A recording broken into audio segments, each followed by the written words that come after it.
Welcome to the Deep Dive.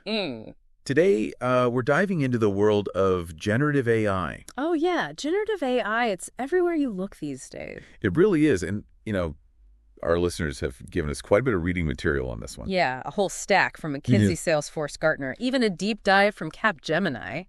Right. So we're going deep. Deep. That's the name of the show, right? Exactly. But it's not just enough to know what it is, right? Right. I mean, we need to understand, why everyone's making such a fuss about it. Now, what's all the hype about? Where are the real, opportunities and risks? And how is it going to, change the way we work the economy?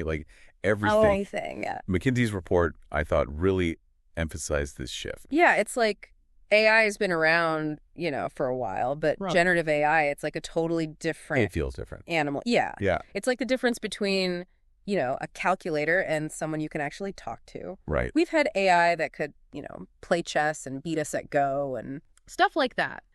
But generative AI can hold a conversation. It can create content. It can code. Write code. Yeah, it's a different beast altogether. Totally. And I think that's why it's capturing people's imaginations. Yeah, it's true. I was thinking about that AI AlphaGo, that beat the world champion Go player. Really, amazing. Crazy. But it didn't make me want to run out and try it myself. Right. But generative AI, I'm like, oh, I could actually use this. Yes. I could see how this would be helpful in my work, in my daily life. It's accessible. Yeah. And McKinsey projects that this is going to add an insane amount of money to the global economy. How much are we talking? $2.6 to $4.4 trillion annually. Whoa. To the global economy. Wow. That's like a 15 to 40% boost. That's huge. To the entire economy. And get this, that number could double if we think about integrating generative AI into all the software we're already using. So this isn't just efficiency gains. No. We're talking about whole new ways of Absolutely. working. New ways of doing business, creating value. Those are some numbers that make you pay attention, right? They do. And it's not just theoretical either, right? No. It's happening. Capgemini found that something like 80% of companies increased their investment in generative AI just last year. Last year, yeah, 80% of organizations said, we're putting more money into this. And 24% are already using it in their day-to-day operations. In their operations, which is up from just 6% a year ago. So it's not hype. This is a real technological shift. So, okay, we've established that generative AI is a really big deal. Big deal. But where is this value coming from? So McKinsey highlighted 4 key areas. Okay. And they said that these 4 areas account for 75% of the potential value. Okay, what are those for? Customer operations, Okay. marketing and sales, Uh-huh. software engineering, Okay. and R&D, research and development. So when you say customer operations, I immediately think of these, super-powered AI chatbots that can handle anything. Yeah. In any language, any time of day. Exactly. Is that what they had in mind? Yeah, think about it. Instant personalized customer service. Regardless of what time it is, where you are, what language you speak. That's amazing. They even cited a company that had 5,000 customer service agents. Wow.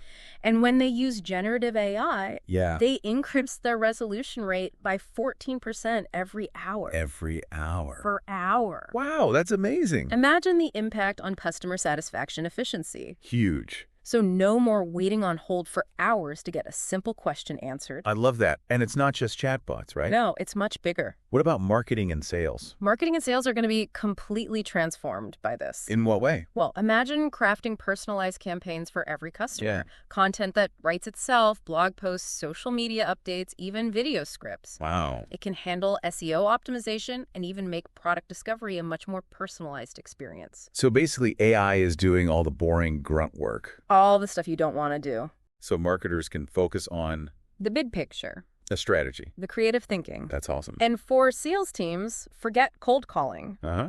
Generative AI can analyze data to figure out who the hottest leads are, personalize outreach messages, and even script conversations to help you close deals more effectively. It's like having a robot sales coach in your pocket. Exactly. Amazing. So we've got AI handling customer service, marketing, sales, and R&D. R&D? What about that? How does that even work? So that's where it gets really interesting. They call it generative design. Okay. So imagine feeding an AI system all the parameters for like a new drug or a new material or even a new product, and then the AI can crunch through all that data and come up with all these different design options, things that would take human engineers forever to analyze. So it's like super-powered brainstorming partner. Yeah, like brainstorming on steroids or something. Exactly. Wow.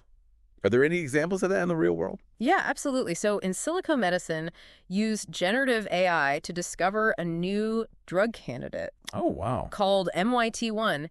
And they did this in a fraction of the time and cost it would have taken using traditional methods. That's amazing. Yeah. We've got AI, handling customer service, marketing, sales, inventing new things. Yeah, this is feeling like a revolution. It is a revolution. And so then the next big question is, what happens to all the jobs? Right. What happens to the workforce? If AI can do all of this stuff, what are we going to do? Right. Is everyone going to be out of work?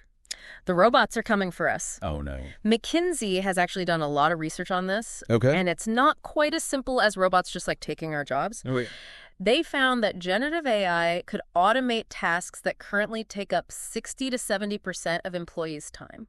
Oh, wow. So that's up from their previous estimate of 50%. Exactly. Okay. So maybe not total robot takeover, but 60 to 70% is... That's still a lot. That's still a lot. What kinds of tasks are we even talking about? So this is where the natural language processing really comes into play. Okay. We're talking about like writing reports, summarizing documents, even coding. Really coding? Coding things that require, comprehension and creativity. Which we thought were like uniquely human. We thought were uniquely human until now. Right. So it's not necessarily about mass unemployment, but it's definitely going to be a shift in the kinds of tasks that humans focus on. Okay, so McKinsey is predicting that like half of all work activities could be automated. Between 2030 and 2060. And that's a whole decade earlier than their previous estimate. Exactly. The pace of change is accelerating. So retraining. Upskilling. Adapting to a whole new work landscape. Yeah, it's both exciting and terrifying at the same time. It really is. And we haven't even talked about the risks of all this yet. Oh, yeah, there are risks. Right. Can't all be good, right? Not all sunshine and roses. So what are we looking at here? So this is where Salesforce, Gartner, Capgemini bring in some much-needed caution. Salesforce, for example, found that employees are really concerned about things like data security, the ethical use of AI, and making sure that the information it's using is actually trustworthy. Right. So we can't just let AI run wild. No guardrails needed. We need safeguards in place for sure. And Gartner points out some very specific risks. Okay, like what? Well, one is lack of transparency. Okay. Even the companies that are creating these models don't fully understand how they work. That is a little unsettling. It's a little bit creepy. Yeah, if we don't understand how it works, how can we control it? Control it, right? Exactly. What other risks are we looking at? Accuracy. Okay. Generative AI can hallucinate. Hallucinate. What does that even mean? It means it makes stuff up. Oh. It produces information that's just plain wrong. So if we're just relying on these AI systems without any kind of human oversight? Bad idea. That could be a recipe for disaster. Yes. Okay, what else? Bias. Okay. If the data that's used to train the AI model is biased, guess what? The output is biased. The output is going to be biased. And that could have huge consequences in the real world. Absolutely.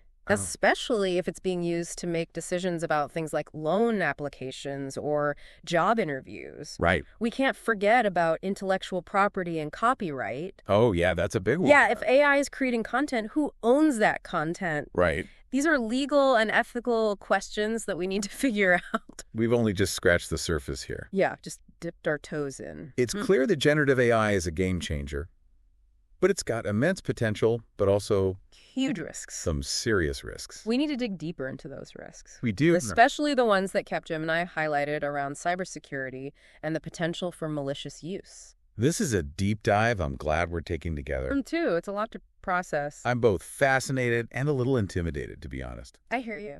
Let's take a break and then come back and unpack those security concerns and also these AI agents that Capgemini mentioned. AI agents, yeah, That sounds pretty wild. They're coming. So before the break, we were talking about the potential downsides of generative AI. All the risks. And Capgemini's research really highlighted something that I thought was really interesting. Okay, what's that? Cybersecurity risks. Right. It's easy to get caught up in all the amazing things that generative AI can do. Yeah, all the cool stuff. But we can't forget that it can also be used for, bad stuff. The dark side. Yeah, the dark side. So Capgemini found that, 75% of organizations see cybersecurity as like a major barrier to actually scaling generative AI. I can see why. Yeah, imagine deepfakes. Mm-hmm. But like on a whole new level. Okay. We're talking about fake news articles, manipulated audio and video. Impersonations that could fool anybody. Yeah. Oh, that's scary. It's like the more powerful the technology, Yeah. the more dangerous the misuse can be. Right. And Capgemini also mentioned these AI agents. Oh, yeah, AI agents. That sounds like something out of a sci-fi movie. It does sound very futuristic. Really? So AI agents are essentially autonomous AI entities. They can execute tasks independently. Independently, so they can make decisions, take actions. without any human intervention. They can even learn and adapt over time. Hold on. Independent decision-making. Yeah. That sounds like a recipe for disaster. Well, it depends. What does that even look like in practice? So imagine a world where you can delegate complex tasks to an AI agent. Okay. So it can manage your schedule, book your travel arrangements, even handle your investment decisions based on your risk tolerance. Okay, so my AI is managing my money now. Potentially.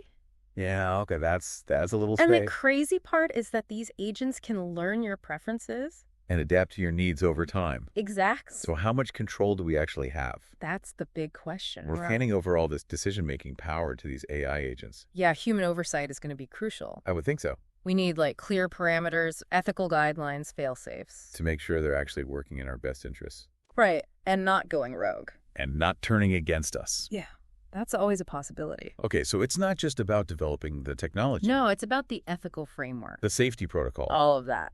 Wow, and Capgemini found that 82% of companies are planning to integrate AI agents within the next 1 to 3 years. Yeah, that's a really fast adoption rate. That's super fast. Which means we need to figure this stuff out now. So we've been talking a lot about the big picture impact of generative AI. Yeah, the macro level. But how does this actually change the way we work on an individual level? Right, like what does this mean for me and my job? Exactly. And McKinsey's report talked a lot about the need for upskilling. Uh-huh. And I'm still not really clear on what that means, in a practical sense. So it's about recognizing that generative AI isn't here to replace us. It's here to augment our abilities. So it's like a partnership. Exactly, a collaboration. Okay, so if AI is taking over all of the, boring tasks. The repetitive stuff. What are those essential human skills that we need to be focusing on? So if AI can generate content, analyze data, write code, we need people who can understand, evaluate, and refine that output. Okay. Critical thinking, analytical skills, being able to spot errors or biases. So it's not just about being tech savvy. It's about thinking critically. Applying human judgment. Yeah, to the information that AI is giving you. I see. And as AI systems become more complex, the ability to communicate clearly and collaborate effectively and just adapt to change. Adaptability is going to be huge. Huge. Yeah. Okay, so it's not about competing with AI. It's about working alongside it. Leveraging its strengths, recognizing its limitations. It's a partnership. Which brings us back to that idea of responsible AI. Uh-huh. We can't just blindly adopt this technology without thinking about the ethical implications. No, we need to be proactive. Absolutely. Transparency is crucial. We need to understand how these systems are making decisions, what data they're using, what potential biases are built into the algorithm. Right. So trust but verify. Exactly. What else can we do to ensure responsible AI development? Well, we need clear ethical guidelines. Okay. We need to figure out who is accountable when AI systems make mistakes or cause harm. Right. And we need to actively prevent AI from being used in discriminatory or harmful ways. Yeah. These aren't just hypothetical concerns. No, the consequences are very real.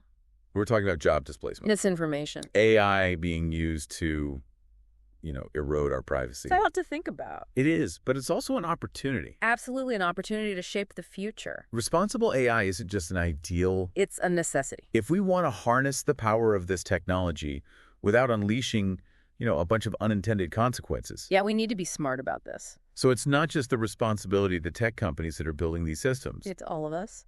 Governments, businesses, individuals. We all have a role to play. And that includes fostering a global conversation about the ethical implications of AI. We need to hear from everybody. Diverse voices, diverse perspectives. To make sure that AI is developed and used in a way that benefits all of humanity. Right, not just a select few. Exactly. It's about democratizing the conversation, making sure everyone has a seat at the table. So how do we ensure that everyone has a voice? That's a good question.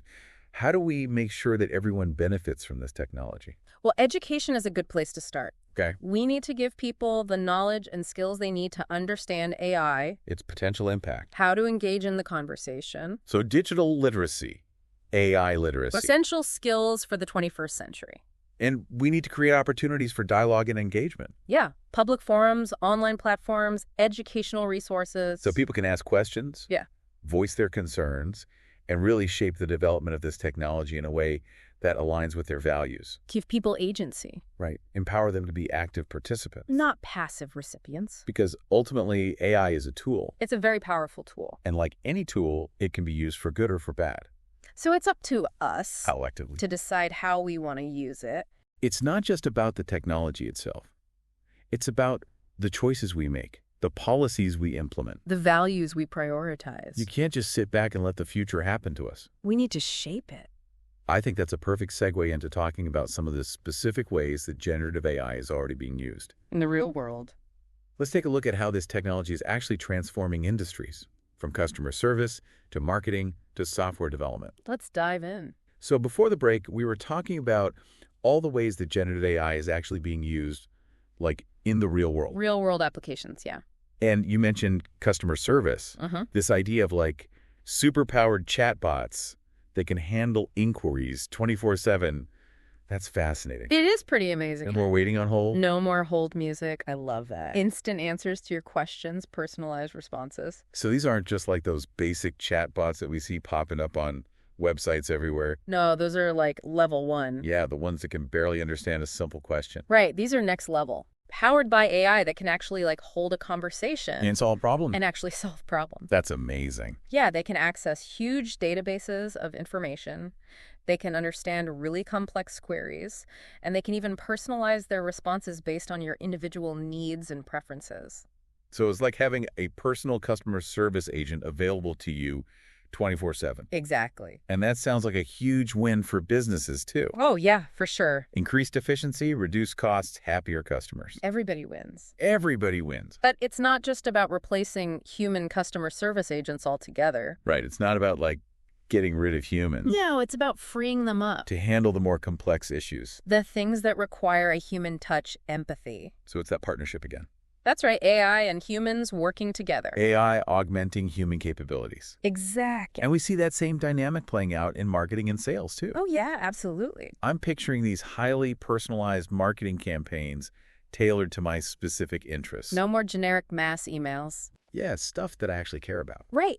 AI can analyze tons of data about you, your demographics, your purchasing history, your online activity. And use all of that to create these laser-focused campaigns. that are more likely to actually make me want to buy something. Exactly. And it's not just about personalization. Right. You mentioned that AI can actually help create the content itself.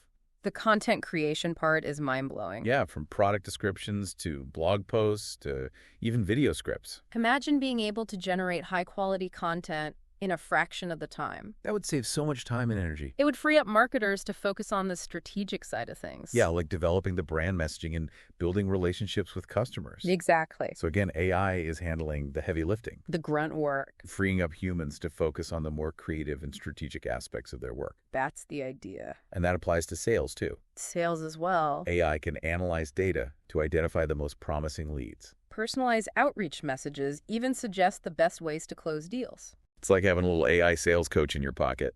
Whisper in your ear, this is how you close the deal. That's amazing.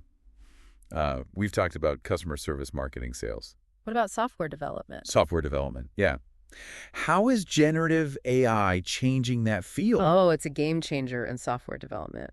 In what way? So imagine being able to just describe what you want your software to do, Okay. like in plain English, Yeah? and then AI writes the code for you. Wait, really? Yeah. So no more spending hours poring over lines of code?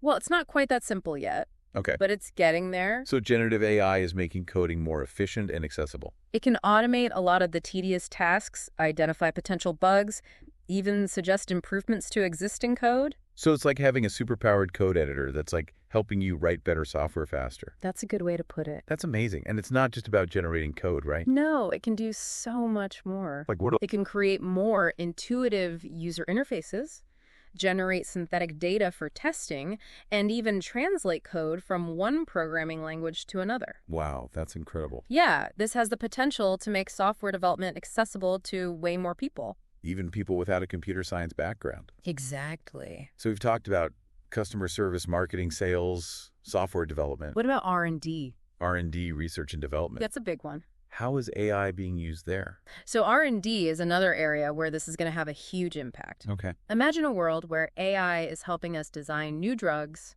discover new materials, develop personalized therapies for patients. So AI is accelerating scientific discovery and driving innovation.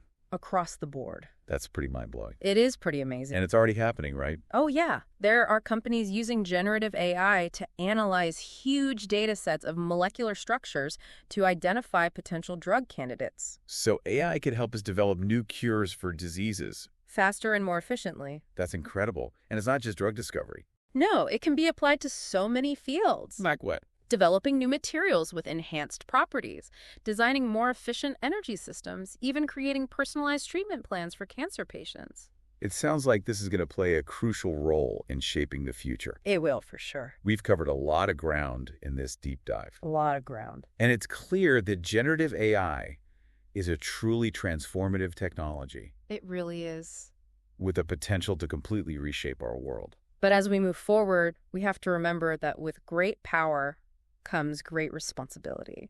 We need to approach this technology thoughtfully, ethically, and really focus on using it for good. Couldn't agree more. We need to have those tough conversations about responsible AI development, ethical guidelines, Absolutely. potential risks and consequences. And we need to make sure that everyone has access to the knowledge and skills they need to thrive in this new world. This has been an incredibly insightful deep dive. My pleasure. Thank you so much for sharing your expertise with us. Happy to be here. And to our listeners, thank you for joining us on this journey of exploration. Keep learning. We hope you've learned something new and are feeling inspired to continue exploring the world of generative AI. It's an exciting world. Until next time, keep diving deep.